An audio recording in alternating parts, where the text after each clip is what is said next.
Welcome back to the channel, everybody. Hope you guys are doing well. Thanks for joining today. It's good to see you. So today I wanted to take a second look at the finance system to specifically talk about how you can get the finance system to pay you. Every 5 days becomes payday instead of getting rid of your money payday. But I will be honest, this video is a bit of an exploit. It's not a cheat. Of course, you can just cheat and give yourself more money. That's your business, no problem there if you want to. This is not technically a cheat. It is using the system as it is designed, but it is a bit of an exploit. So if you're not into seeing exploits, I would recommend that you go enjoy some other videos on my channel for the time being. If you want to see how you can make yourself get paid every 5 days like you see here, then let's tune in and let's get it going. Alright, so we have a interest payment coming up, $13,820, and that is going to be received in 4 days and 15 hours. So for now, I've got to just, keep plugging away at the railroad, keep working, keep delivering freight, and then in 4 days and 15 hours, this amount of money will get deposited into my bank account, which would be nice because right now I'm hurting for money because I just paid a lot of my loan down. Now, if you remember back to my first video, I did talk a little bit about how the loan system works. Essentially, it's a prorated loan, so you've got 5-day cycles for your payments, and so on the first day, if you add money to your loan, so if I take a loan for $1,000, I have to, or my payment rather, increases by 10% of that. So my payment increases by $100. That's because it's the first day. On the second day, since there's only now 4 days left until payday instead of 5, in that case they prorate it, which is where they only take or charge you a portion.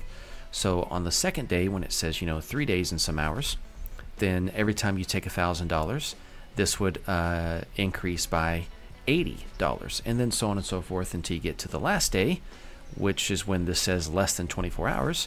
Any $1,000 that you add to your loan at that point, you only have to pay $20 because it's 1/5 of 10%, which is 2%.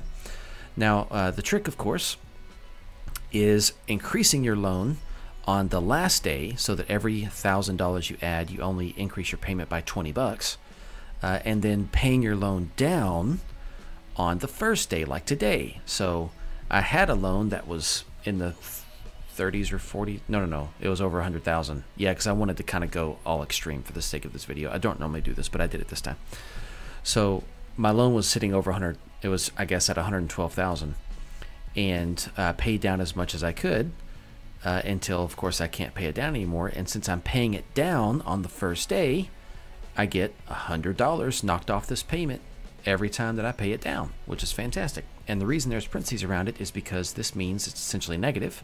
So my interest payment that I owe the bank is negative, which means they actually owe me money. So at the end of this 5 days, this right here is how much money I will get deposited into my bank account from the bank. Now, we know that in real life, this is not how loans work. If you try to pay a loan down early, which is of course perfectly fine in most cases, unless there's a clause saying you can't do that, then what happens is you pay down the principal amount, and sure, the amount of interest that you get charged each time is essentially less because you've paid down the principal, but your monthly payment doesn't technically change.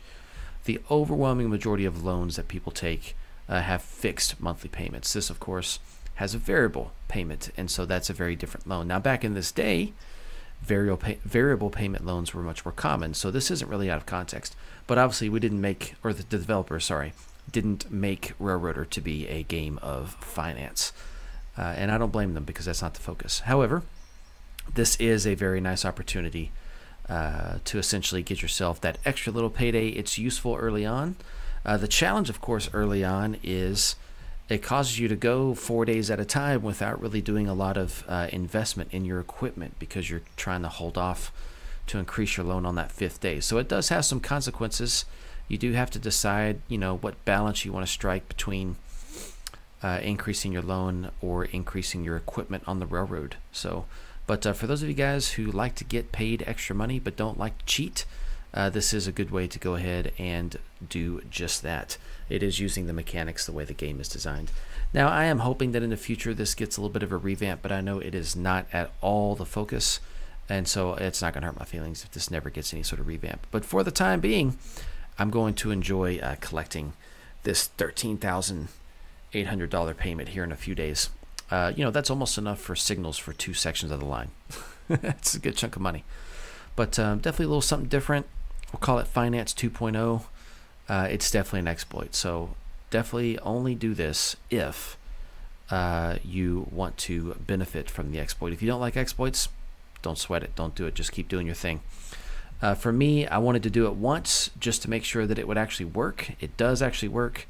After this, I'm probably not going to be so gamey because I don't actually really need a ton more money. Each day I'm making around 11,000. No, that's like 12,000. Yeah, so my daily incomes are perfectly fine.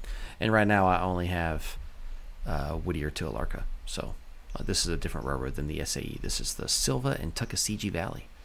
So this is one where I don't use any locomotives bigger than the C25. So I've got a lot of those. And I also only run the part of the railroad that I really want to. So there's a lot of contracts I don't serve. It's just because I don't want to. Because on the SAE, which is where I've got my series and everything, I've got Tier 5 everything.